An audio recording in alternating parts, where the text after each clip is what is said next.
Skip it up and that up. What's going on, ladies and gentlemen? This is Rich of Review Tech USA, and I'm joined with Liana again for episode 7. Yeah, 7 of the Rich and Red podcast. We do this once a week, and as always, I would like to let people know, if you are interested in supporting the show, we actually have a Patreon where for $1 a month you can get access to a downloadable MP3, which maybe I have to change the format now because MP3s are officially dead. Did you hear about that? Are they? Yeah, they the company who actually created MP3s officially said, yeah, they're obsolete no more. We're not going to renew the license for them, or whatever the case may be, but that a different story for a different time. And yeah, so maybe I'll be changing formats of that, and you get a timed exclusive access to the video version. I kind of had a nice back and forth with patrons, and they were like, because I put up, I don't know if you noticed, Leon, I put up a whole bunch of the episodes on a secondary channel that I have, and the patrons are like, look, I mean, it's only $1 a month, but can you make it so it's at least a timed exclusive? So I'm like, yeah, well, because I want to temporarily put some episodes up so people get a taste of the show. Yeah. Oh, I don't mind a 2-week lull or something like that. 1 or 2 week lull. Yeah. So we're going to do that, where you get timed exclusive, where you get instant access. As soon as the episode is uploaded, you will get access to the video version, and you get the downloadable whatever format I choose now of FLAC. I guess I'm going to go to is FLAC. So if you want to support the show and keep us sponsorship free, like I said, we're trying for a few months to see if we could be sponsorship free, and it really helps out. And like I said, we don't have any crazy tiers or any gimmicky nonsense on our Patreon. So this is going to be an interesting show. And I know I mentioned in passing that I'm going to talk about this person on Twitter, and I got some interesting responses. Actually, from the man himself, I got them, and I got some other people that's saying that it's going to stir up drama. So I'm going to address that first before I actually start talking about him. Having an opinion on, well, first off, me breathing starts drama. I don't know if it's my personality. I don't know if it's whatever it is. It's the size I can breathe, of your it starts drama. Yeah. Yes, I could talk about cucumbers, it starts drama. I could do a shirtless unboxing, that understandably starts drama. Everything that I do starts drama anyway, so me having an opinion about somebody, sorry, I'm going to have one. If you don't like it, too damn bad. And the reason I want to talk about this person is because he represents everything, and I don't dislike the guy. I know he's going to see this and he's going to block me and he's going to hate me, but oh well. He represents everything that's kind of wrong with people in the gaming community. And when they think of the gaming community, they kind of look at him. And many of you are going to know who I'm talking about. Many of you are not going to know who I'm talking about. Liana had no idea who he was at all. None. And he is Dark Side Phil, DSP Gaming. Now, for those of you who do not know, DSP Gaming has been around on YouTube, I believe, since 2008. He's had another YouTube channel actually called Dark Side Phil. It is now DSP Gaming, where he does playthroughs, raw and edited footage, where he uploads 8 billion times a day. He used to have Dark Side Phil, and the reason that channel was shut down, from what I've heard, and it's been pretty much confirmed, is that he asked people to click on the ads in his videos. Oh, dear. Yeah, which if many of you know, you can't that do. Is like YouTube's #1 no-no. It is the same thing, which I'm surprised that many big-time YouTubers do not understand this, and I talked about this on Twitter too. If you have an Amazon affiliate account, you can't just tell people to use your damn link. You got to have a product attached to it. If you just tell them to shop with your link, you're going to get your account banned. It's similar to that. In fairness, though, that stuff is kind of buried in all the text you're bombarded with when you set up. So, easy mistake to make once, but they don't knock down your whole account when you do it once. When I started using AdSense, I did it on my web page, not knowing it was wrong. But after that first time, it's like, okay, won't do that again. So, yeah, well, now if you see this, don't just put your Amazon affiliate link. It's the same thing like telling people to click on your ads on YouTube. Yeah. Big no, don't do it. It's weird because you can point the link out, but you can't just say click on the ad. I get why they do it, but it is sort of like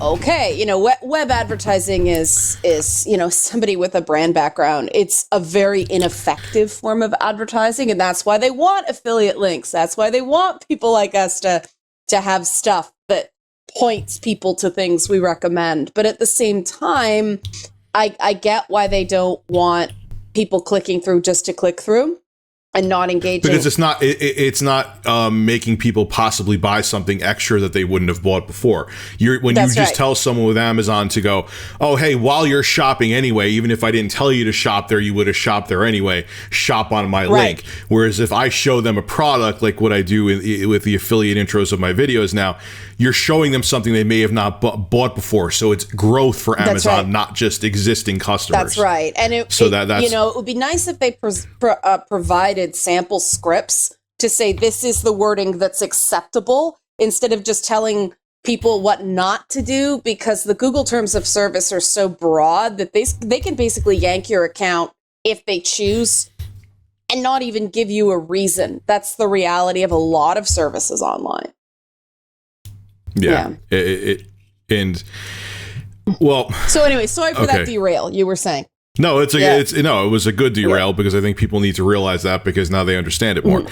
Well, anyway, Phil is now on DSPGaming. He's been on that since 2010. The funniest thing is I actually first heard of Phil, and this is back when my government was trying to pass SOPA and PIPA. Right. And he actually was a big opponent of all that, and he had a whole bunch of videos on there, and we kind of like became unofficial allies in the war on that. And that's actually how I became around to Dark Side Phil. And that was at a time when Phil first started his channel, and it kind of ties into what is wrong with Phil now. He basically just pointed a camera at a screen and played games. He would cut the video into a bunch of chunks. He, as of now, I believe he has the most videos uploaded to YouTube out of any channel ever. Wow. Individual. It is a wow, but it's kind of what his downfall is too. But Phil, the problem with Phil is that he's been doing it for 8 years, and he hasn't grown at all from when he first started. When he first started, there was two things going for him. One, his audience was a lot younger. Say, for example, that was, it was 8 years ago now. Well, 2008, 9 years ago. If someone was 15 or 16 watching him back then, they're now in their mid-20s, and they may be married with a kid. Back when he first started, one, there wasn't as many people on YouTube, and they were younger and possibly had the time to sit down and watch his 37 uploads a day. He literally sometimes uploads 10 plus videos a day.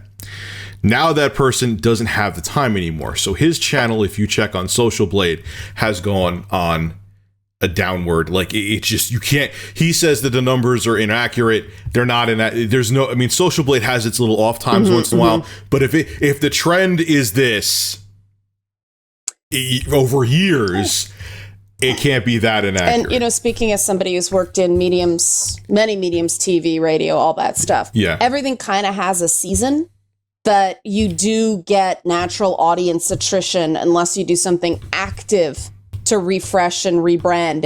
Everything sort of peaks, and then you want it to sort of be like this, because then you'll do something else and it'll pop back up again. But you do have to keep refreshing your brand. It's absolutely. And the thing is too, who has time? I'm going to look at his channel right now. I should have looked at this before. Which one? Doesn't he have like 2 or 3? Yes, he has like 4. Yeah. DSPGaming is his main one. To put up all that stuff. Well, welcome everyone to DSPGaming. Stop, Phil. Like, for example, this is they're all saying 15 hours ago, 16 hours ago. Jesus Christ. Okay, let's start where it starts, like not a day ago. So 3, so there's 4, so 4, 8, 12, 16, 20, 24, 28. No, there's more than that, though. There's 12. That was 28 plus 28, 30 videos. No, 31 videos in not even 24 hours. Now, the views of the video, this is the point that I'm getting at, and the reason why I want to talk about it is that he's kind of he's like, how like when one village idiot makes everyone seem like an idiot? That's why I want to talk about him. I participate in gender stuff, Rich. I have no idea what you're talking about with that. Yeah, you would never know how. There's another village idiot, Anita, that I'm sure you're probably thinking of right now. There's more than a few, unfortunately. So yes. Oh, I know, and I'm sure I know the other ones that you're thinking of as well. I'm well familiar with the phenomenon of which you speak. Now, if you look at his videos, okay, for the most views. Now, here's a channel with how many? 186,000 subscribers, which he's been under 200,000 subscribers now for the past, I think 5 years. The most views he got on those videos with that many subscribers, I think, is 1,800 views. Wow. So I am pulling it up now, so there we go. Now, he has been told... Now, what's interesting is because, which I am too, okay, there are games that I suck ass at, period. Everybody's like that. But, and he has been caught on camera many times doing dumbass crap in games. Now, what's interesting is that he has detractors that make videos called "This is how you don't play." Mm-hmm. Those videos that are made from compilations of him doing stupid crap that he tries to get shut down get 40 to 50,000 views.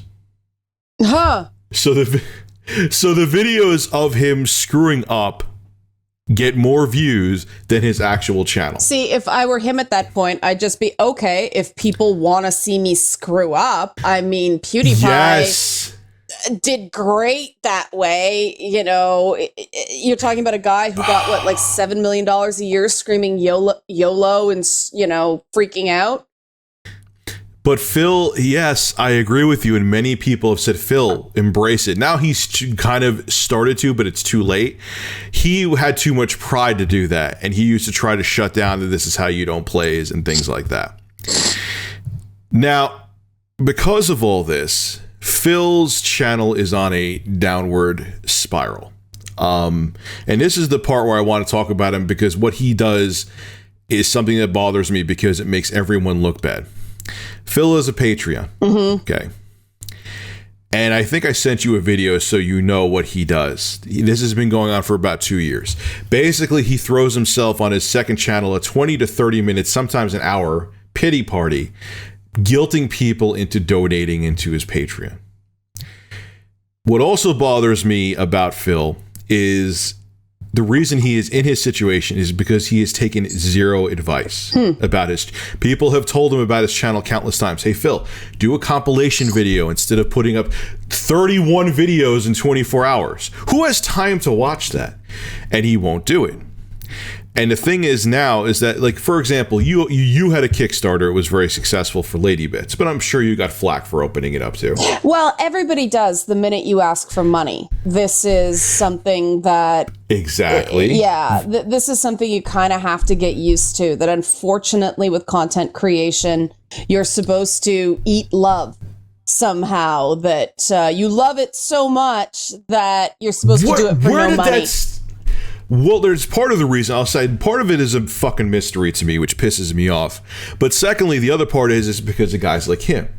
He literally every week, that one video I sent you is the tip of the iceberg. He does that once a week. Well, there are some things from a brand perspective that video is basically, he's thinking of moving over to Twitch.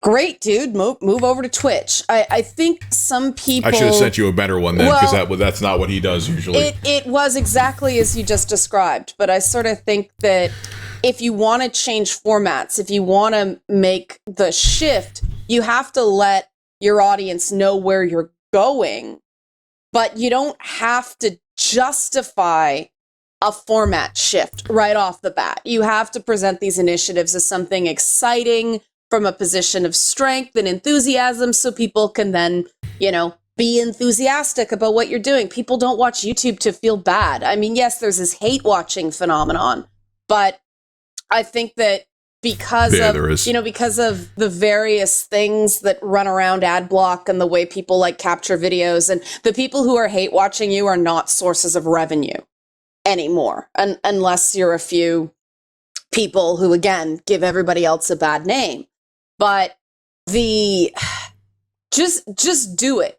Like, this is an issue I have with YouTube from the beginning. And what's her name? Amanda Palmer from the Dresden Dolls? I might have her name wrong.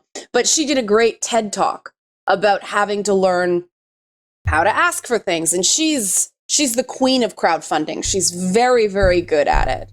And so somebody like that gives other people sort of the right way to do it within reason. Not everybody can do it the way she does it. She has an established following from her band. But yeah, people just give you crap. And that's one reason I want to give this guy the benefit of the doubt, because, and please go on. I just want to add a little caveat. At least he's doing it. He's doing his thing. And that makes him better than people that just sit and complain about what other people do. You know, so he does that too, though. Oh, well, you know what I mean, though. Like, I believe in giving credit where credit's due. It does take guts to put your face out there, guts or stupidity. I'm not sure which, even in my own case. But the problem with Phil, I don't mean to cut you off. The problem with him is that he wears his problems on his sleeve. He tells you about his financial distress, personal issues, constantly every week, and that is another big issue I have with him is that, look, I've made that mistake before too, a few times where I've let personal issues out. People don't come to you because they want to hear about your problems. They have their own problems. But what he does, and it's a combination of things, what he does is he tells people his personal problems to guilt them into supporting him on Patreon. But the reason he's having those personal problems is because his channel is diminishing because of the fact that people have told him, look, we find your content boring as shit because you haven't changed it in years. The people who used to watch your videos are now in their mid-20s. Some may even be pushing 30 and can't sit down and watch your 31 videos a day anymore, and he won't listen. And he's basically just trying to squeeze as much out of his diminishing audience as possible, and whatever he can't do that, he's trying to guilt them into getting stuff out of his Patreon. And Phil, if you watch this, because I'm sure you are, you can't tell me that you're not doing it, because I've watched your own videos on your own channel and I've seen it. I haven't watched your detractor videos, I've watched your videos. And 2 weeks ago, I would have said, so what, big deal, let him do what he wants. But that was before the Lady Bits Kickstarter. And that was before the number one kind of hate comment that people are leaving about my Kickstarter has nothing to do with anything I've done. It's the turd that Feminist Frequency left in the overall gaming punch bowl. They're like, oh, this is just like Feminist Frequency, and it wasn't about the content. And it's not. Do you think that Anita Sarkeesian, okay, not to bring up your cleavage again, but it's just a perfect point. Do you think Anita Sarkeesian would show cleavage like that in her campaign? And to be completely honest, that is part of the reason I chose to go in that direction, because I thought immediately people would see cleavage. Oh, very different here from the outset. Big hair, big boobs, big words, you know, like that. But I underestimated the size of the turd. This is a turd in the punch bowl that seems to fill the available space. And so people are not giving me a chance because they were so burned by her raising all this money way above goal and not even producing the episodes that were promised. In that it kept morphing and changing, and that's bad for overall business. It's true that a high tide raises all boats on something like, you know, gaming content on YouTube, but somebody fucking around hurts everybody. And I would have had a completely different viewpoint on this, as I said, 2 weeks ago. Well, her and Phil could have a turd sword fight then, because that's my issue that I have with him, is because of how he handles his, as he calls it, business. It makes anybody who tries to do any kind of crowdfunding or YouTube channel in general look bad, because he kind of becomes like, oh, you want to do Patreon?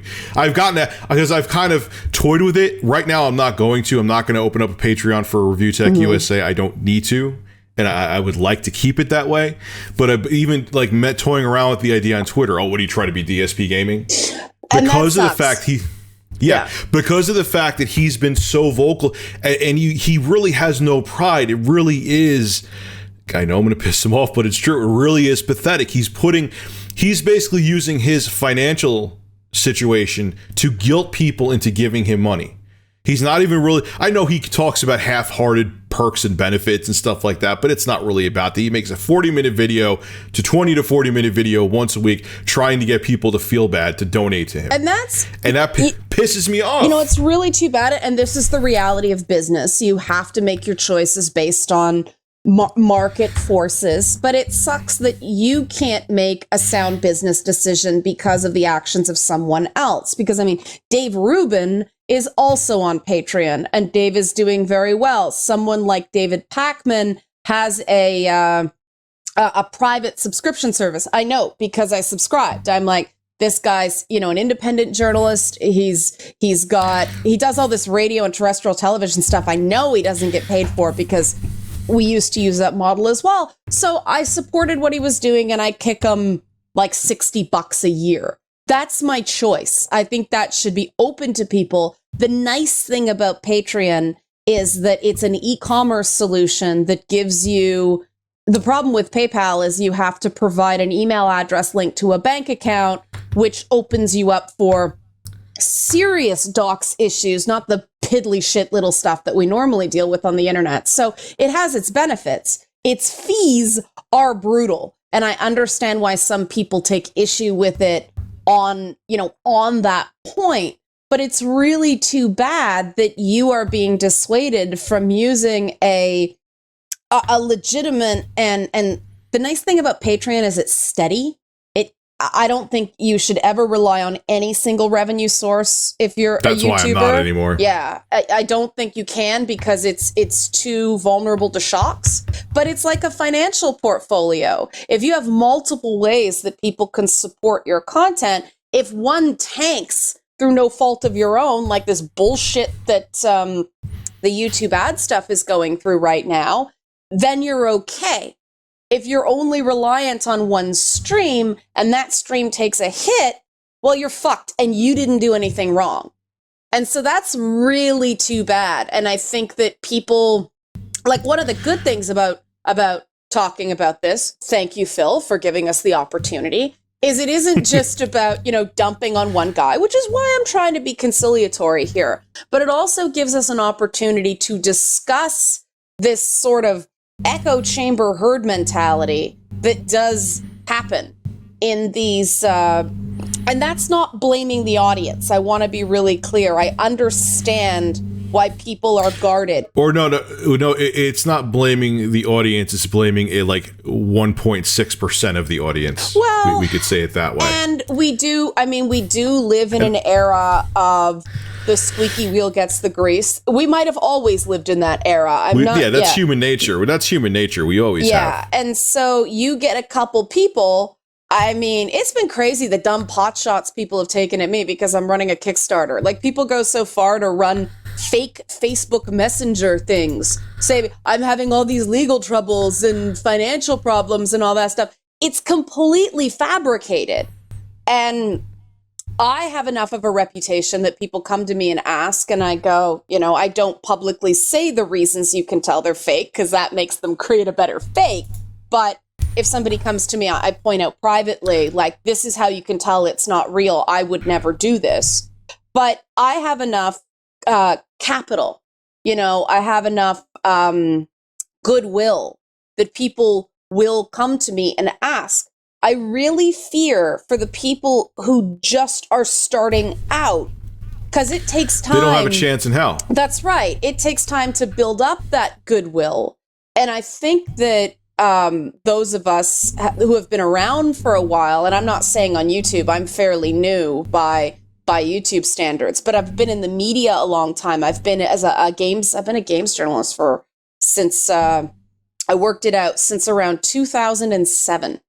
So straight up 10 years, which is a long time to be in the games press. Officially, I was doing stuff before that. But I think we do have a responsibility to not act like assholes. And we do have a responsibility to kind of check each other respectfully when we start poisoning that pool, because we do have to develop new talent. It's not fair to just hold on to this thing like Gollum and the Precious, must have the precious. We hates it, hobbitses. It's funny you say that. You're going from a different angle, but that's kind of, I think, Phil's problem too, is that he had success with his format years ago, and he's still trying to hold on to that now, and it's just not working. He has been told countless times, Phil, no one has time to watch that many videos. That's why you have almost 200,000 subscribers and you're getting sometimes 400 views a video. And he refuses to change his format. I don't want to be like everybody else, but I'm like, you sitting there as a man in your mid-30s, because he's basically my age, making dick jokes or whatever you make while you're playing a game, that's not appealing to people. And that audience that it was appealing to, they've moved on, Phil. Well, that's a real challenge, because some of them haven't, to be fair. I mean, I'm a big Howard Stern fan. You guys are learning a lot more about me on this podcast than I thought you would. Yeah, but Howard Stern is Howard Stern, and DSPGaming is a little bit different. He takes crap for evolving. Some people claim he's sold out, and he made the conscious choice to alienate a portion of his base to an extent to grow the fuck up. And I give him massive credit for that. He's standing in his power as, as he calls it, the king of all media.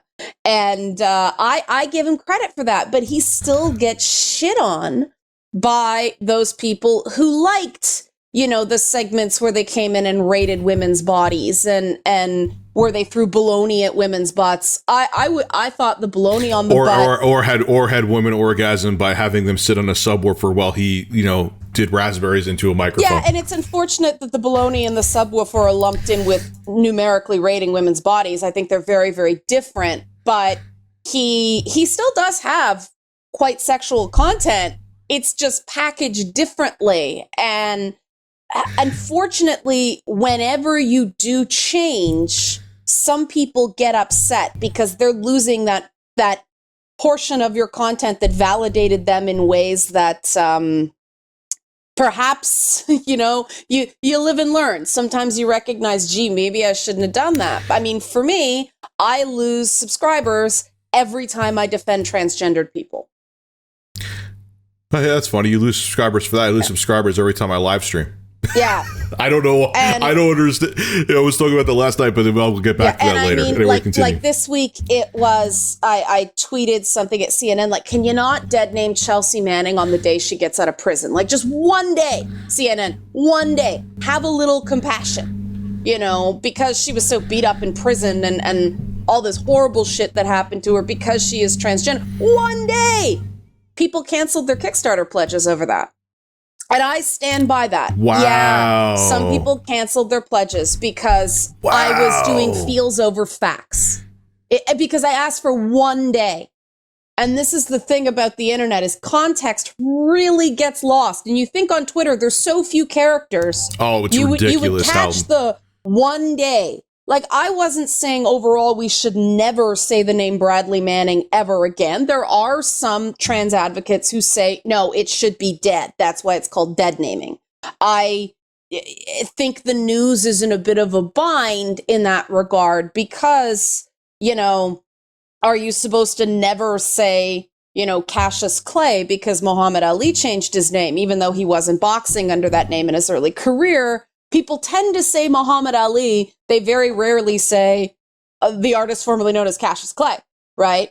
But, one day, like the day she gets out of prison, her first day where she's able to actively live as a woman, after she had to basically shove herself back in that closet because you have to conform to male grooming standards to get out of prison, because she was in a men's prison. One day, and people freaked out. So sometimes, in fairness to Phil, again, sometimes you do have to ignore the stuff that people say you should change. It's tough. And this is something that I constantly struggle with. There's a few people, you're one of them, that if you say something, I listen. Some rando on the internet, I will not necessarily listen to. If you give me a piece of advice, I heed it, in part because I think you're you care about my best interests. You're not just going to say something to screw me around. Concern trolling is a real thing. Not at all. Now, that being said, if your channel shows no growth, it's losing growth, his channel. You just took the word I was just about to say. Yeah, that's the difference with Phil, though.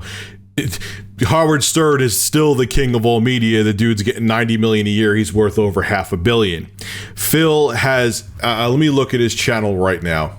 And if you have the you're watching the video version of this podcast, I'll put it in there. DSPGaming. He's back under curse.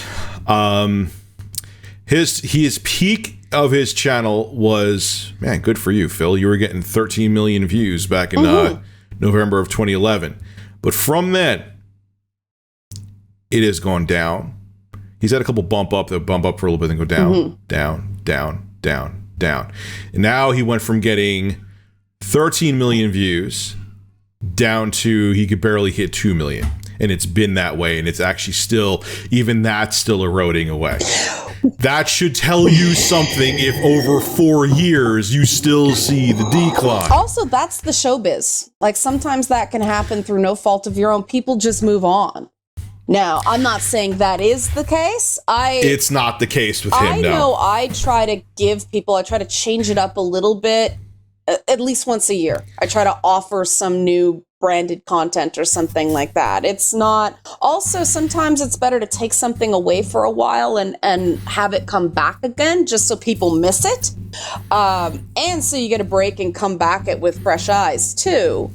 It's unfortunate because I think that not all successful YouTubers are treated equally by YouTube. No, that's true. You know, and if somebody's getting 13 million views, like, my God, YouTube should be saying, you know, they should be directly involving themselves with trying to cultivate that for YouTube's own health. Because, hey, there's not just someone who's doing very well. This is someone with a relative track record of not being a flaming asshole. And, you know, no, he is. you just segued into something without even realizing. But continue. My definition of asshole may be different than somebody else's definition of asshole, but assume, like, you know, some guy like you've seen, like, everybody's freaking out over PewDiePie and JonTron and all this stuff about, oh, this deep dark, think of the children bullshit narrative that I can't stand. You know, they don't treat us different. A couple of guys who had bad moments. And the reality is, when you're on YouTube, you're partially living on this service. You do say stupid things every so often.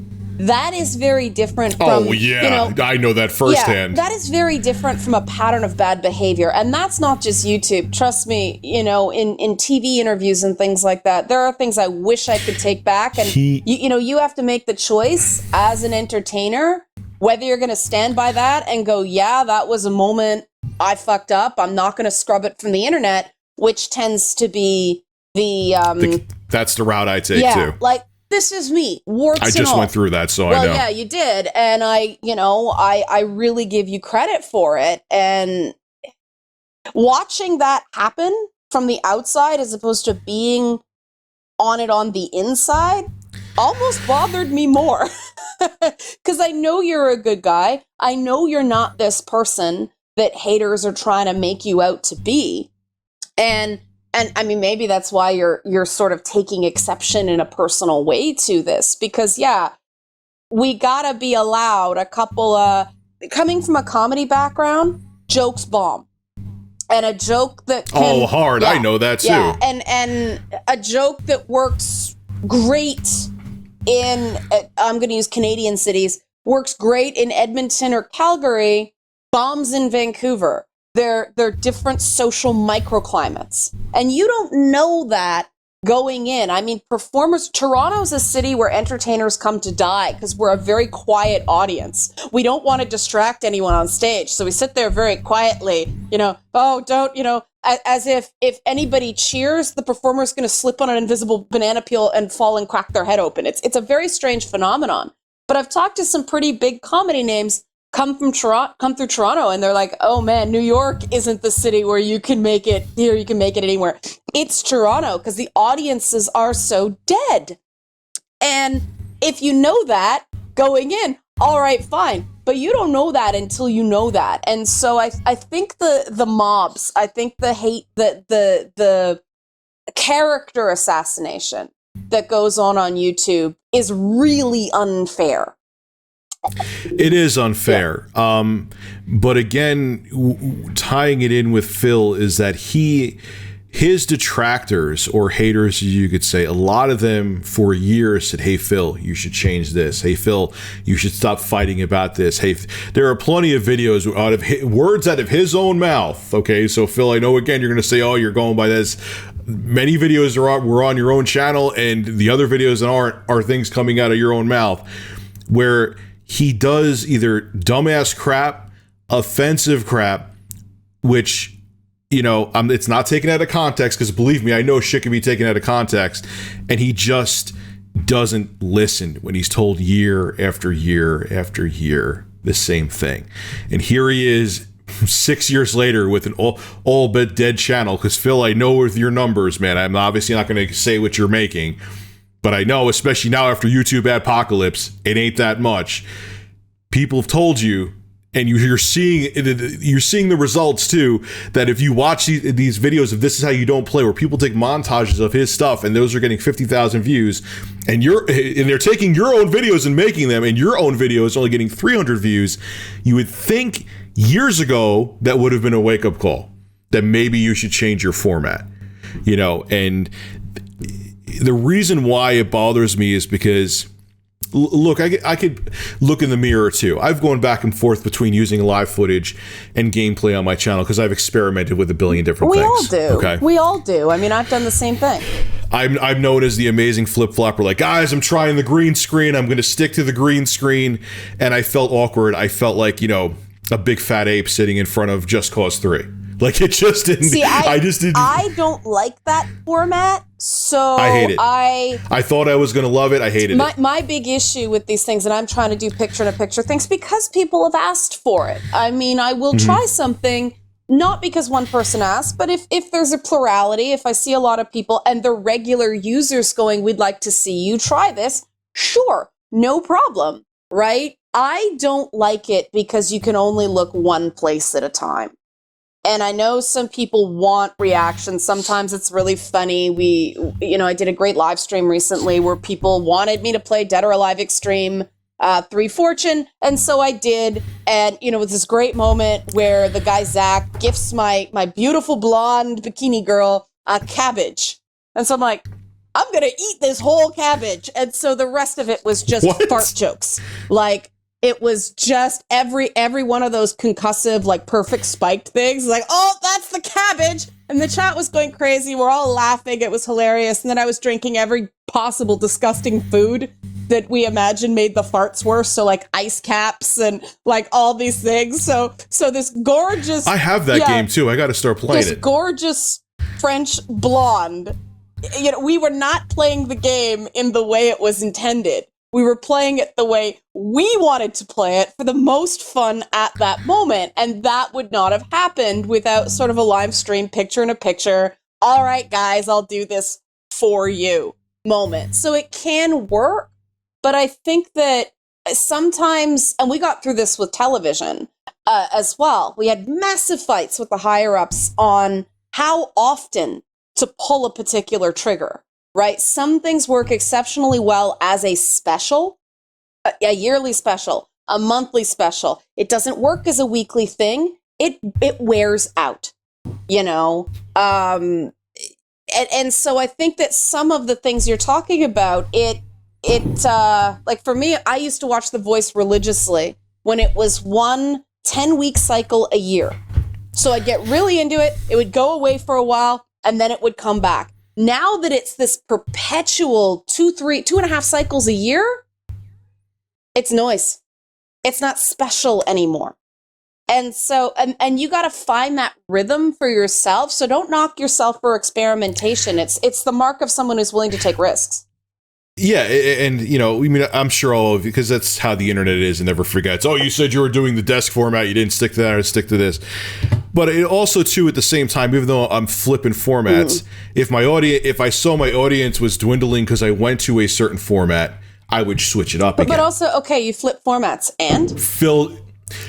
But, because I experimented, but Phil doesn't listen. Yeah. Where his audience has been saying for years, we don't like this format anymore, Phil. I mean, he finally changed over where he used to put a camera in front of his TV and film that way. Yeah. Which, that's kind of... there's a lot of troll wikis about him. Which, that's like the low, that's like the bare bottom you could go. He finally, I think in like 2014 or 2015, said, all right, I'll capture footage, but people are still, they've told him, for years, and that's the thing I'm saying, you would experiment, I would experiment. Phil's like, no, my way is right. What you're telling me is wrong. No, Phil, that's not how it goes. Your audience, who is the one who supports you, who allows you to keep your lights on in your house, is saying, we're bored of your format. They're right. It's like the saying the customer is always right, because if you don't have customers, you don't make money. See, this is one of these things about attitudes towards being a YouTuber. People YouTube.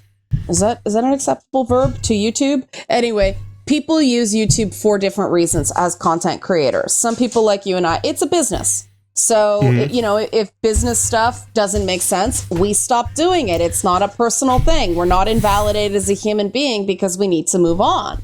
But there's two other sort of main categories, and I'm sure there's more, but these are the two that worry me because of long-term outcomes. And mental health's something I'm very big on. Some people use YouTube as therapy, and other people use YouTube as this weird sort of form of self-flagellation. They just put themselves out there and people rip on them and they respond to that. And it's so unhealthy that people keep charging towards that instead of recognizing that, look, I may be able to do a very similar thing. I either have to change the format or the tone or the way, tweak it. If you like doing something, find a way to do it. I backed off from gameplay videos for the longest time because they weren't doing very well. I do them every so often on particular games because there's a core of like 600-700 people who really like them. But I'll use them on like my feedback segments is because otherwise it's just a static image. It's just a slate anyway. So fine, whatever. I get it in for them there. But I wasn't going to constantly keep beating my head against a wall on something that wasn't working. I found a way to please as many people as I possibly could. But that is a business approach. And that's the thing.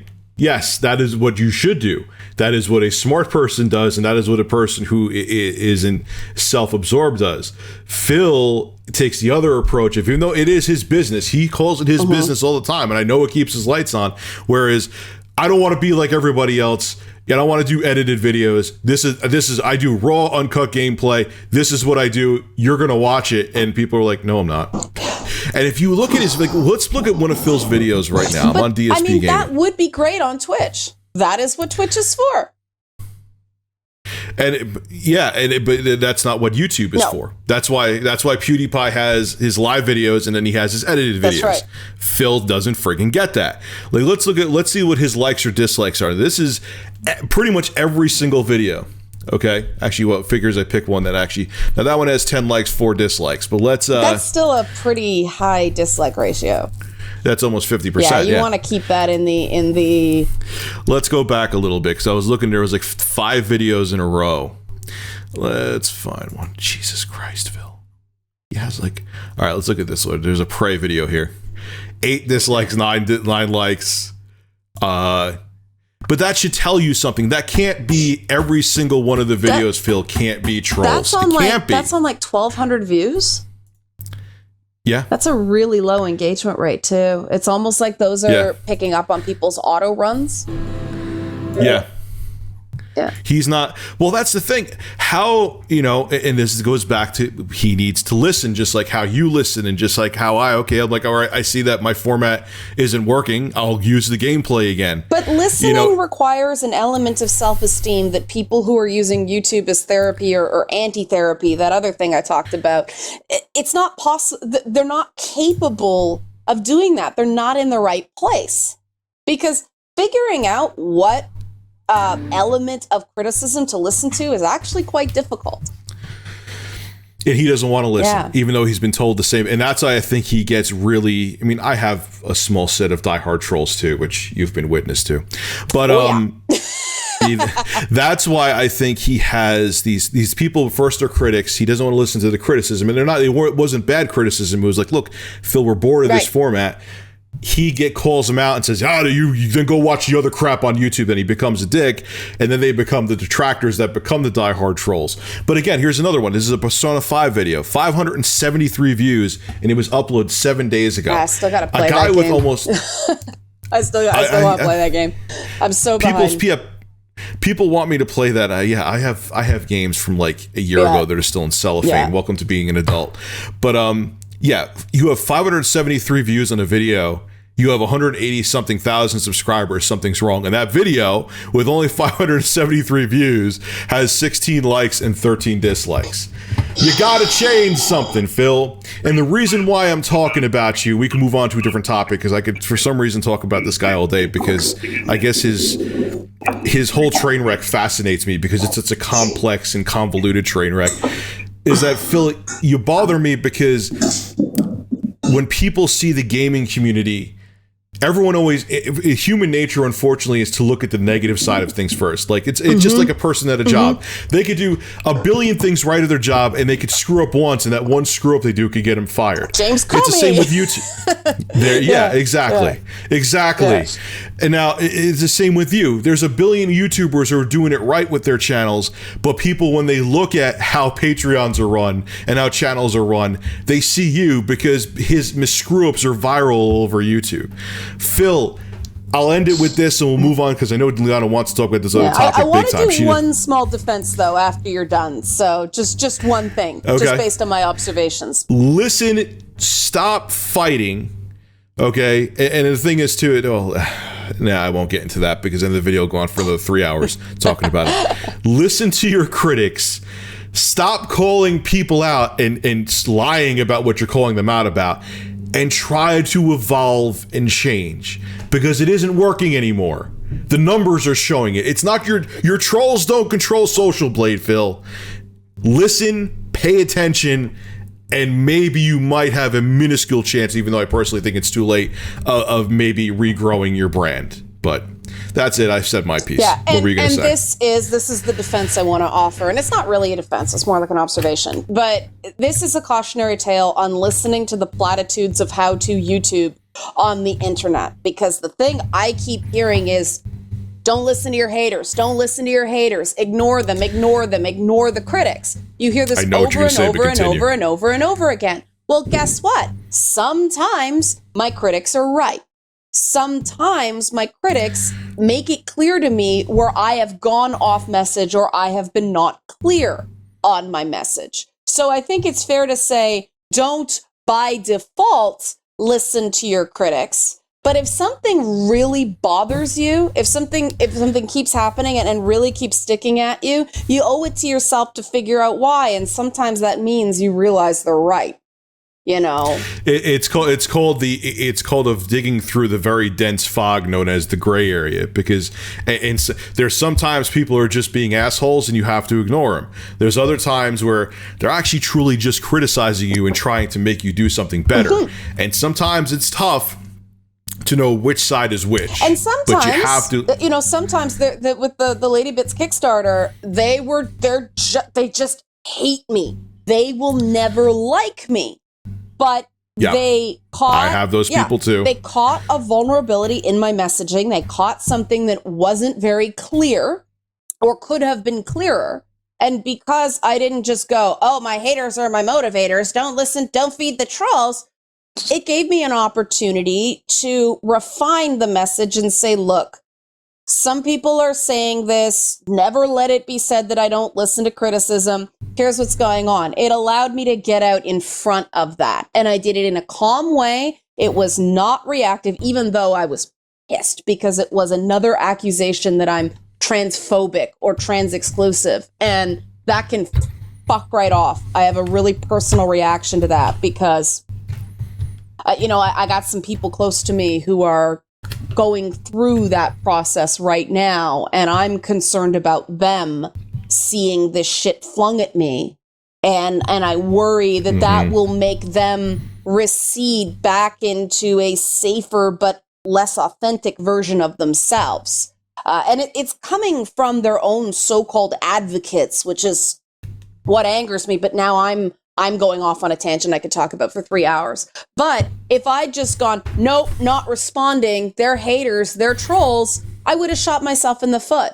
Because sometimes those things tend to grow because there is a point. And it was such a stupid issue as far as I'm concerned. But hey, I'll take them at their word. Sometimes taking a concern troll at their word can benefit you as long as you handle it effectively. When you go tearing off and doing that whole that's what I have done several times, and that's what Phil does all the time. And it's a human thing. Right? Yes. Sometimes it makes sense to do. Sometimes it's important for your audience to see you vulnerable. That's very important because that is an element of authenticity. But you really got to pick your moments. Yes, yeah. You can't have every one of your moments be that moment because then it shoots you in the foot. Precisely. Which is another part of his problem too. Yeah. So. Again, I could talk about this with Phil for this could be a 12-hour podcast, but then I think people would want to, throw their headphones out their computer or their phone. So this one I know Liana's been dying to talk about. Yeah, WannaCry. WannaCry. I don't know that much about it, surprisingly, guys. I haven't had time to look, to be quite honest with you. This is going to be a very surface thing because we don't have 3 hours. So I apologize in advance for the slight imprecisions in my explanation of this. This is the baby's first WannaCry explanation. I have a colleague who's actually been tearing into this ransomware code to see. He's actually isolated an air-gapped Windows XP machine, and he's pulling it apart to see how it works. And the reason I'm so fascinated by WannaCry is it really is one of these things that sticks a pin in our big data mass corporate computing age. What it does is it exploits a vulnerability in Windows operating systems that was patched on Windows 7 and newer in March. It was part of NSA. Yeah, well, apparently the base code, not the whole thing, but the base code is borrowed from NSA code that was dumped via WikiLeaks a while back. The computers that are still vulnerable to it are either people who have not done updates. And I've seen a lot of people on the news go, I always ignore those because I don't want to stop what I'm doing. Which is so stupid, but okay. But people in high-stress jobs that aren't computer-based, it makes sense that thinking, I have a train of thought, I used to do IT. I used to right, see that all the time. And so it's exploiting that, but it's also exploiting something else. It's exploiting legacy software-based systems like hospitals. And this is where it starts getting really interesting because a lot of hospitals, I've seen airline software still running on XP. I've seen shipping. FedEx got hit because some of their system was still XP based because of the, massive jump, the change between how XP worked and how Windows 7 works. That upgrade tends to break registries. And so some places didn't upgrade because then their legacy software wouldn't work. And can you imagine being the National Health Service in Britain and recognizing you have to retrain every doctor, nurse, and orderly to use completely different software because it wouldn't work? And 99% of those people have zero art computer skills whatsoever. And zero interest in learning. Yes. They just want it to go, And yep, like my mother. And so, and this is why I find this whole hacker culture so interesting. Because there's always a germ of almost chaotic good morality inherent in these attacks. in that if there wasn't an element of corporate greed to exploit, things like WannaCry wouldn't happen. And the corporate greed in this case is Microsoft knowing damn well that hospital networks are strapped for cash. They have to worry about the people bleeding, rolling into their emergency rooms and paying their nurses before they upgrade their computer systems. And I understand why they don't just want to keep supporting Windows XP forever. But holy shit, Microsoft. Hospitals? FedEx has no excuse. FedEx is a for-profit business.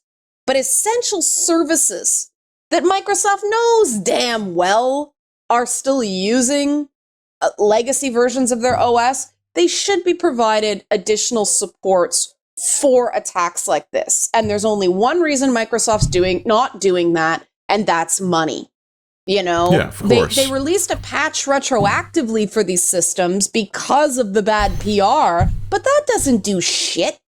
And so many of these companies, these big corporations are prepared to take these hits because they've worked out even the bad PR, even the temporary ding, the temporary decline in Q score or whatever they want to call it, is still more cost effective in the long term than preventing these things from happening. And that just like, I miss the days of corporate citizenship. You know, I miss the days that a corporation would sponsor the local softball team, not because it's a tax break, not because it's good PR, because it's the local softball team. You know, and corporations do not do that anymore. And mom and pop businesses often can't. Their margins are just too narrow. And so I think WannaCry, if we approach it properly, should be a little wake-up call. It's not gonna be, but that's why I wanted to talk about it. That's why I wanted to talk about it. So maybe somebody listening to this... Now, when is the time bomb supposed to go off for WannaCry? Because I'm looking at an article that was just released today as the deadline looms. Well, what happened was WannaCry had a really easily... and they found it by accident. The first wave of WannaCry was stopped by a guy who spent something like $10.62. He registered the domain name that WannaCry pointed to. The way the script worked was it pointed indefinitely to this unregistered domain, and that's how it locked people out of their systems. And so the minute that's how it spread. That's how it was allowed to search computers on the same network with vulnerable operating systems. And so the minute the guy registered the domain, it was like a vaccine. The infection stopped spreading. Now, the affected machines, the ones who had already been hit, they weren't fixed. Their data's still locked, and apparently some people paid the ransom and didn't get a code that worked. So paying the ransom will not necessarily bring your data back. And so possibly that... Oh, that's good. Yeah, and so possibly that deadline is when the clock runs out and that stuff's gone forever. Or it could be when they expect the next wave, because they were saying like, whoa, wait, all they need is to set up a new unregistered domain and we have a fresh wave of infections. So there's two persistent threats.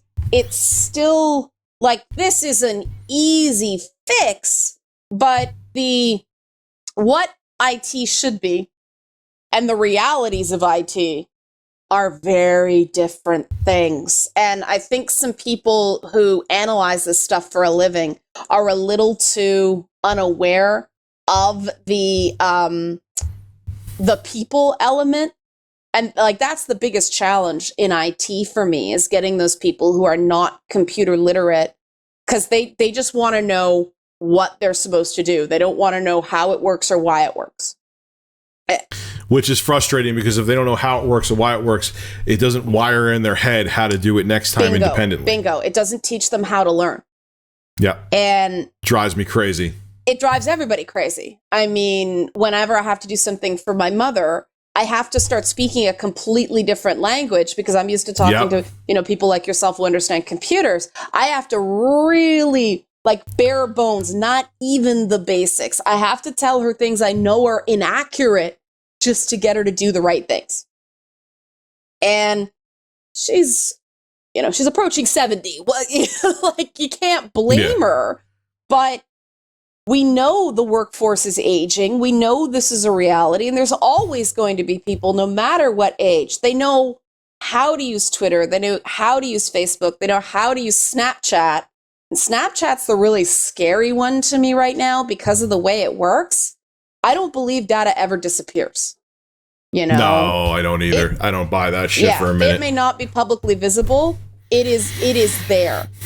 Whatever you do on the internet stays on the internet. Yep. And I don't care what anybody says. We have this app that's secure, so if you send someone a message to our app, the message is destroyed within 20 seconds. Get out of here. Get lost. Yeah. And so all these people are using these things with a veneer of privacy. The same way Facebook, it was, I can put people on limited profile, or I can have nobody see things but my Facebook friends. Well, they found out very quickly that not only was Facebook mining everybody's stuff for data for advertisers, such a pile of crap, but also they could find out through your friends what you were doing. The best thing online is to assume nothing you put online is private or secure. It's private. Yeah. It's not. No. It's not private. That's bullshit. It's there's always a way that someone could find out what you're doing if you're online. Yeah. Now, unfortunately, the internet has turned, or fortunately, I think it's going to be good in the long term. It's just taking a while to settle right now. The internet has turned the world into a giant small town, in that we eventually have to get to that place where everybody realizes, it's the enlightened self-interest paradigm. It's good for me if I live in a community where people don't lock their doors. Essentially, this is an indication that the community is safe and we want to keep it that way. I think that's the mindset we have to go into the internet with, that we want the internet to become this community where people don't lock their doors, because enlightened self-interest says you protect the weakest in our community, because long term, it's more cost effective, it's more resource friendly, all that stuff. It's not a question of survival of the fittest and, they were just stupid. This will eventually affect you through your friends, through your family. No one is immune to this shit. And so I think this is something we need to talk about more, because as much as I have that, internet fuckwad knee-jerk response when I saw WannaCry, it's like, well, it's their own fucking fault for not updating their system. And then I read, that nurse working on a terminal at a network hospital so they can send that, digital MRI file up 5 different places so doctors can collaborate on something. She doesn't have a choice what operating system she uses or how often it's updated. She just uses the fucking thing. I shouldn't be blaming her. You know? Exactly. And it's funny because Chicago Med, that cheesy soap opera hospital show in the Dick Wolf Chicago universe, they just did an episode on ransomware hitting a hospital like 3-4 weeks ago, before WannaCry. It was crazy, and it was really like, wow. NCIS did an episode where it hit the Naval Investigation Squad, because, and this is what I thought was really interesting, a general got hit by this ransomware. He didn't want to pay it. And so he got mad and deliberately spread it to NCIS because he didn't think they were helping him enough. So he deliberately spread it to them so that they would have to get off their ass and salvage it. Of course, it's very hard to crack ransomware just because you don't have enough time, And I thought this was very interesting because these are shows pointed at older people, especially NCIS, I mean, it's one of my grandmother used to watch that. Yeah. The reason it's one of the most popular shows on television is it's aimed at people who still watch television, and that's older people. Yes, because most people our age and younger have moved on from television. I mean, I like it as a procedural I can only half watch. I admit. I mean, I obviously watched it. I saw the episode, but I think it's interesting that television is doing a better job, like entertainment television, scripted, is doing a better job at informing precisely the demographics that need more education on this stuff, they're doing a better job than so-called fact-based services, like the news, like, whatever passes for news nowadays, And the funny thing is, too, is that because even though these entertainment shows that are showing these issues like WannaCry to an older demographic, because they're fictional shows, a lot of times I think the people that watch them, the older demographic, think, oh, that can't really happen. I wish you were right, but people, it's that classic thing of people think Sarah Palin said things Tina Fey actually said. For a lot of people, fiction is more real. My mother does this all the time. She cites something, and it wasn't from a history book. It wasn't from a documentary. It's, here's a fact about Victorian England I saw in Downton Abbey. That's fiction. But people understand narratives. People understand stories. So the recall is better for most people when it's something with a beginning, middle, and end instead of it being a series of bullet points. Now, I think this is something we should all take heed. The internet's a garbage fire of hate with Roger Ailes right now, but he's understood that implicitly. His genius was creating a narrative out of news. And you hear news talk about the narrative. A horrible narrative, but he did. Yeah, but over and over and over again, you hear the narrative. 10 years ago, when I actively worked in news, I never heard the word narrative, ever. That is a product of the way Roger Ailes changed media. We never focused on a narrative. It was, what are the facts? Get the story. We never really thought about this ongoing, how does this brick fit in the yellow brick road to La La Land that we're building? No, bullshit. It's what's the W5H? What's the facts? What do our readers want to know? Or what do our viewers want to know? What will retain their interest enough to get them to know what they need to know?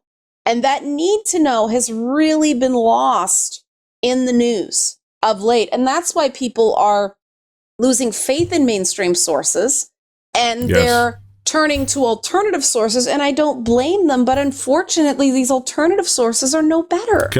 They have narratives too. Yeah. Yep. You just took the words out of my mouth. They have narratives. If you think that watching news on YouTube and they don't have their own narratives and agendas, you're out of your mind. Well, there's absolutely. And what scares Sorry, go ahead. And what scares me is that people feel, because they're watching alternative media, they almost trust them implicitly, thinking that, because they're alternative media, what they're saying is the truth. So anything that they tell me is Bible. And that scares me too, because then you have people that devoutly follow, bringing them up again, Alex Jones, where anything he says, he's the counterculture. So anything he tells me, he can't be lying to me, even though he just got called out for lying again. Actually, that was a topic we should have done with the whole Chobani thing, where he actually had to apologize again on air. That was delicious to watch that. He? Yeah, he had to apologize for the whole thing with Chobani. He's saying, the refugees are sexually assaulting people, and they're bringing in tuberculosis and all that. Yeah, because Chobani went after him, and he was like, that was all misinformation. We had to take down our tweets and our videos, and they're not coming back. And I, on the one hand, wow, Alex Jones as a dose of accountability. What is this crazy alternate reality? But it's true. For all the knocks on the mainstream media, there is an element of regulation to mainstream news. It's not as strong as it was in the 1970s. Part of what allowed Fox News and MSNBC and these partisan services to rise is the deregulation of American news in the 1980s under President Reagan. He cut a lot of regulations that shouldn't have been there. He cut a lot of regulations that should have been. And the big one was that news used to be a condition of license. You had to do a 6 o'clock and 11 o'clock news in order to operate a TV station. And you couldn't run ads. The news was a public service. They wanted that corrupting influence of money out of the news. So it was just a half hour, 1 hour straight up news. You watched your nightly newscast. For me, it was Dan Rather, on CBS back in the day. And it was a very different time. The minute that got deregulated, it led to CNN because all of a sudden Ted Turner went, whoa, we can advertise on news now. We can actually make money. And so he made the Central News Network, which was a national news service, 24 hours a day, ripped off a lot of format from the place I used to work for, City Pulse, because all the crawls and everything like that, City News, that it's called now, was doing that first, because the idea is people would tune in for 10, 15 minutes in the morning. They'd get a whole bunch of information, traffic, weather that was localized, and then the general news stories that were broadcast sort of in the main window, that multi-window news thing. We were doing that up here in Canada before they moved down to the US. But once that happened, it's like, oh, now news is profitable. Well, partisan news is going to be even more profitable because then people can, tune in and be comforted. Hear what they want to hear. And if people hear what they want to hear, you garner a bigger audience. That bigger audience is going to view the ads that you're getting from the advertisers, which in turn makes you more money. And then all of a sudden, cat videos are hard news because people want to see them. You start hearing more and more. I started hearing celebrity news, and celebrity news could become something that's like top of the hour shit. Celebrity news would never be. That was interesting. That happened under Bush because he so restricted White House access.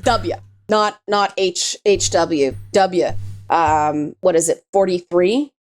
I can't keep the numbers of U.S. presidents straight. I get it. Yeah, but his press office restricted access to news outlets so intensely, newscasts didn't have anything to run. And so they started covering more and more celebrity stuff because they had access. And now it's all shifting all the way back because the lines blurred, right? The only people anybody cared about were celebrities. And so the only people who can get elected nowadays are people like Arnold Schwarzenegger and Donald Trump, people who took that Reagan model and came from Hollywood. And so it's almost like this beast we're facing right now, much like so many other things that people don't like taking nuanced reporting to. This did not come out of nowhere, and this isn't because people are inherently stupid or because human beings are getting generally worse. Overall, society continues to improve. This is the end result of some pretty high-level government and corporate decisions that if everybody had sat down and went, all right, let's do disaster preparedness. What are the pitfalls of this approach? This could have been predicted because we've seen this in history. After the printing press was created, we started getting a whole bunch of partisan news, and it led to things like the French and American revolutions. There were competing narratives even back then. There were the official words from the crown, and then there was the anonymous propaganda press that said horribly vicious things about heads of state and their wives. You read some of this stuff, you swear you're reading modern internet trolls.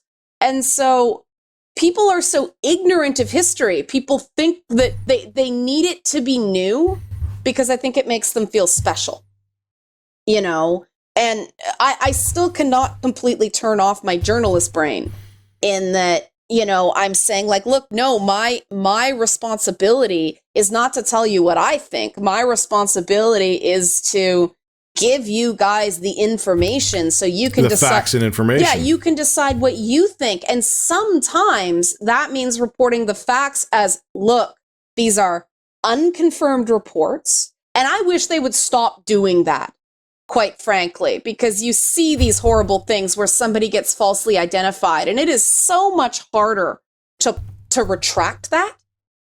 People get their lives ruined through false information. And I think that's part of all the time. Yeah, I think that's part of the reason that people are so suspicious of mainstream news is they pull that trigger too fast. And because they're looking to get the most clicks and the most views. I was in a situation where we were doing a fill-in shift during the day on the summer, and they happened to find the body in a child murder that was a very sensational thing. And so we had to cover this live. Stuff was flying in. There were 2 doors in the control room. This was on radio, and people were opening both doors and saying things and we had to decide in seconds whether we were going to report the details we were being given. And I remember that we got a reliable report that the child had been sexually assaulted. And this was not something that was known.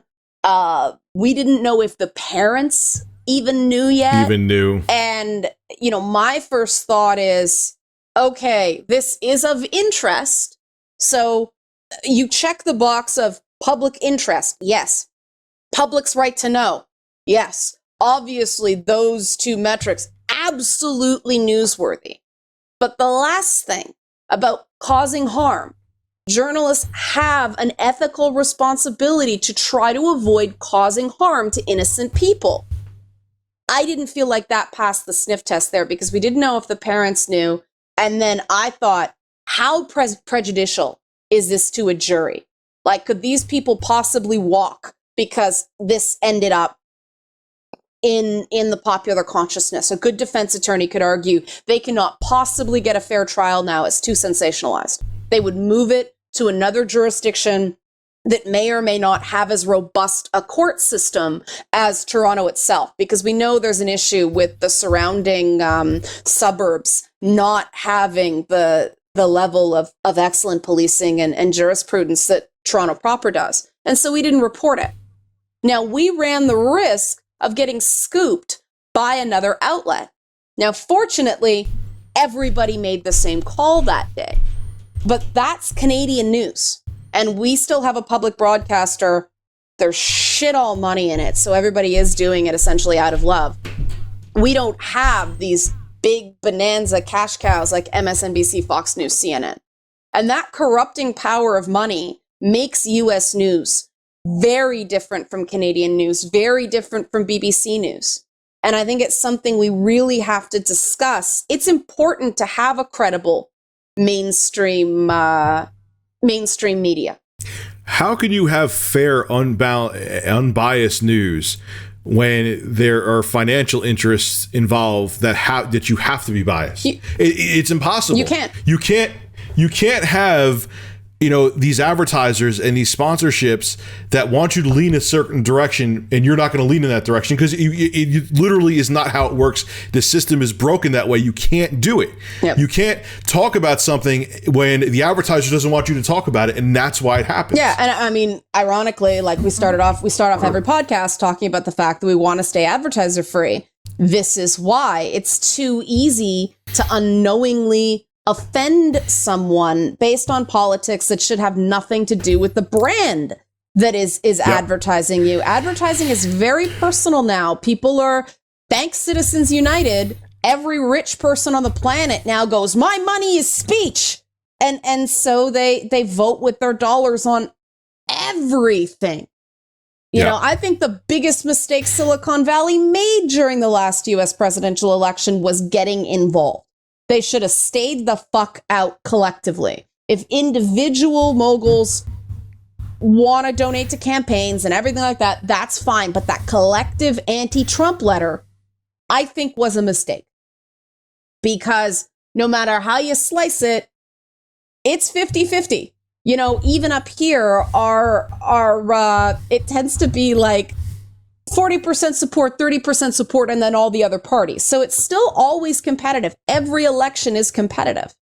And everybody just treated Trump like a not serious candidate. And that's how he won. Because he didn't get the grilling that the establishment candidate did. Because there's this anti-establishment feeling right now. It's like we have to get used to knowing a lot more about each other. And this is why I was gentle on Phil earlier. I wish him well. I hope he does well for himself, sort of thing, because we have to get used to knowing a lot more about each other. I know there's things about me out in public right now I would rather not. I'm a pretty private person. I've had to get used to it. But I know that there are people who will not let go something from years ago that wasn't even accurately reported. And I can't imagine what that's doing to our various representative democracies, because they pull people out of nowhere that have almost no experience, no relationships in government, no mistakes, right? There's no black marks on their record. Doesn't matter that they don't have very many check marks. Black marks that you know of, right. Yeah. It doesn't matter that they don't have any check marks. People would rather vote for this blank. A blank sheet, yes. Sheet, because then there's nothing to dislike. You're not going to lose your liberal or conservative bona fides because of one vote you disagree with. They rather take the risk and hope that it turns out positive because they don't know anything about them than hire or vote for someone where they know they have a history of doing things they don't like. Right. And I found this very interesting because I have friends in Vermont. And when this whole Bernie Feel the Burn phenomenon was going on, I went down there and we were all sitting around, always in lawn chairs. Every conversation of utility in Vermont happens in either lawn chairs, or they don't call them Adirondack chairs, but those things. You're out on a lawn somewhere. And people started spitting nickels about Bernie Sanders, because of course he was the mayor of Burlington, and Vermont is the district, is the state he represents. They know him. They have a very different attitude towards him. And they'll still vote for him because Vermont is so democratic, even though he's an independent. They'll vote for him because they love their local boy. But they will criticize him. You did not hear the criticisms, and it was regarding his inconsistencies in his positions over the years, his tendency to say one thing and do another as they believed it down there. Now, this did not get into the dialogue because he didn't end up being the Democratic candidate. You're damn sure that if he had been the candidate, Trump's team would have found every single thing they possibly could to make him look like a raging hypocrite, as opposed to somebody with 30 years of experience. People are going to evolve. People are going to have to make difficult, nuanced decisions, and we just have to collectively get better at understanding the nuance of some of those votes, of some of those decisions. Why he has a very pro-gun position, which is completely out of step with the liberal bona fides, right? Like the traditional progressive stance on guns is gun control, Mm-hmm. He is not that. He is pro-gun ownership because he's from Vermont. I mean, if you're out there, everybody's got either a shotgun or a rifle in case there's a bear on your property. And so he has to make that decision. He has to serve his constituents and do the sort of progressivism that makes sense for his state, as opposed to what is the proper box to check in terms of progressive ideals. Now that becomes a problem when he's making the jump to truly federal politics, because what does that mean? How is he going to govern as head of state? What are his views going to be? And that's when it becomes challenging, when you go from municipal to Congress to the Senate, and you work your way up, is you have different constituents. And I think constituent work is super, super important. I don't think anybody should be in government that doesn't have a group of people that can yell at you in a town hall. I think that's a super important part of democracy. And they tried to push in a mixed proportional system up here that, thank God, failed. Because the idea of it is, these parties like the Green Party, like some of these socialist parties that have 8% of the vote, but no seats, they deserve proportional representation. My argument to that is, look, that means they are only loyal to the party. They are not loyal to the people. Actual people that representative democracy is supposed to be about. And I don't think that's a better system. Like, yes, the fact that, someone can win the Electoral College and lose the popular vote seems unfair. But what do? Do you just make it a straight up popular vote? One vote means one vote? That's one option. But then you get into the other thing of these little states like Vermont, like New Hampshire, they mean less because they have fewer people. But those electoral college votes, I mean, everybody freaks out about New Hampshire. It's got 3 electoral college votes, but those can really matter. So all of a sudden, those smaller states, those less populous states, get representative democracy, and that's very important with states' rights.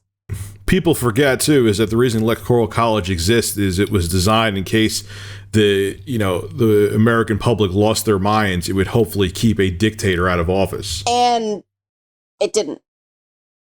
No, well, it wasn't a dictator. It was supposed to be if somebody was completely unqualified for the job. People don't realize how much literacy and beliefs about literacy and decision-making went into forming the U.S. systems of government and the Constitution and, the various levers of power, that there were many within those, early American leaders that believed that only literate people should have the right to vote. Now, of course, that would have excluded most Black people and a lot of Southern whites. So they put in these gatekeeper positions in the Electoral College because the assumption was Electoral College delegates would be literate. So they would be able to read things and understand these, because I mean, the reason so many U.S. buildings look like, Greek buildings in government is because they were drawing heavily on Greek ideals of the Republic. That's what they were founding it on. And so literacy and education, early universities, all that stuff were very central to their thinking. And, these systems didn't come up accidentally.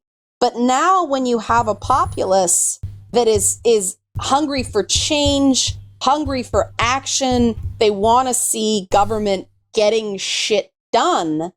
Unfortunately, the U.S. system is not designed to do that. The U.S. system is designed to move very, very slowly. It's very flawed. Well, every system is flawed. I mean, Canada, our biggest problem is money in politics. The lobbying should cease to exist. If lobbying did not exist, you would have politicians being for the people. See, I don't know about that. I don't know about that. Oh, I do. Just because an anti-poverty lobbyist is a lobbyist. I think an end to corporate lobbying might be a good idea, but they'd find another way through. Right. I mean, it's very hard for groups like, anti-poverty initiatives, urban renewal, things like that. Video games have lobbyists. That's part of the reason that it wasn't censored in the US the way it was in Australia and the European Union. Right. So us gamers should be going, thank God for lobbyists, because it kept our games open as free expression. Them and Antolin Scalia. Rest in peace.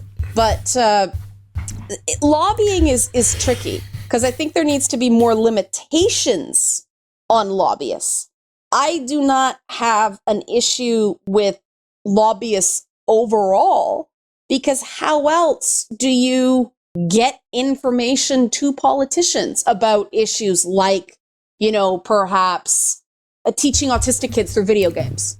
It doesn't have to be with money, though. No. Because as soon as money exchanges hands, that politician is going to be... They're going to create laws and bills in favor of whatever corporation or company, gave them money. Well, they're not going to base it on what the people need or want. Those are donations, though, not lobbyists. That's a slightly different issue. Well, but a lot of times the lobbyists do give money towards a campaign. Oh, of course they do, and yes, and that's, a lot of 99.9%. So you could kind of say they do go hand in hand. Oh. Maybe officially they don't, but they do. Yeah, I mean, there isn't enough separation between campaign finance and lobbying. Lobbying is important. Lobbying can do a lot of good things, but there's a lot of, to go back to that turd in the punch bowl analogy I'm so fond of this podcast. People are shitting where they eat. Yeah. And That's part of the reason why net neutrality is at risk again, because you have a guy who is a former lawyer for Verizon running the FCC right now. Where do you think his interests are going to lie? Come on, man. And when he leaves there, and if he does kill off net neutrality, I'm sure it's going to be an uphill battle for him because people are going to lose their shit when it gets more and more and more in the news. What do you think is going to happen if he does succeed and his term is done at the FCC? He's going to go back to Verizon and probably get some 8-figure job, and that's why he wants this done. Money and politics should not mix, and that is why we're in the shit, especially in the states that we are in right now. Well, but also this whole woke concept. If people really want to get woke, like, here's what you got to do on net neutrality, guys. Stop fighting on the internet. Find some representatives. Get in there and launch a counter lobby. That's the system sucks, but we have to work within the system. And one of the things that I'm really struggling with up here is, unfortunately, my local MP was very highly placed with the Syrian refugee crisis.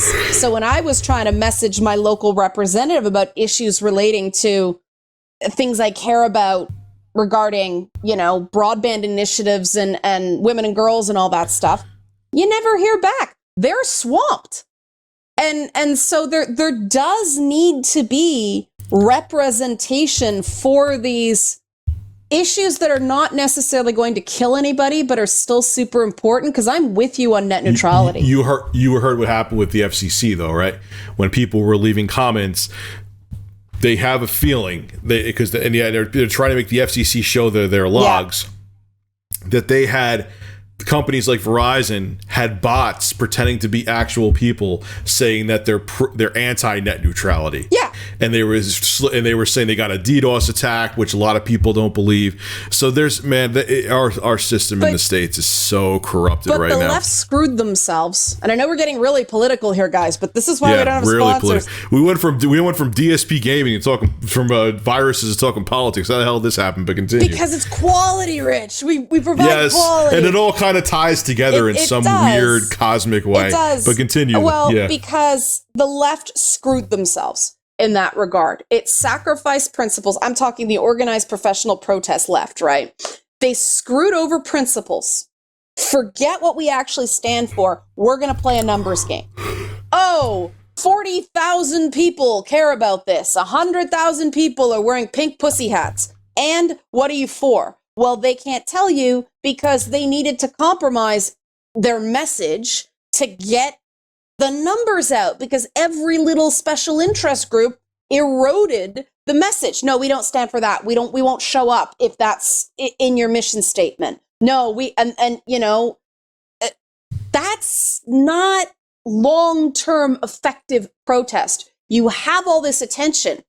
Now what?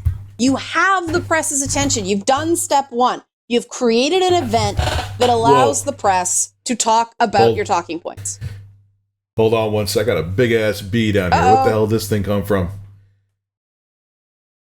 Shit. Hold on. What the hell am I going to do with this thing? Should we wrap so you can take care of the bee? Yeah, I think so. Okay, good job. All right, guys, we're gonna wrap now. I think that this is a good segue. This thing looks like it's a friggin' missile in my room right now. And the thing is, I sealed up my air conditioner too, so I don't know how the hell it got in here. All right, guys, this is Rich and Liana. We're signing out. Interesting way to sign out.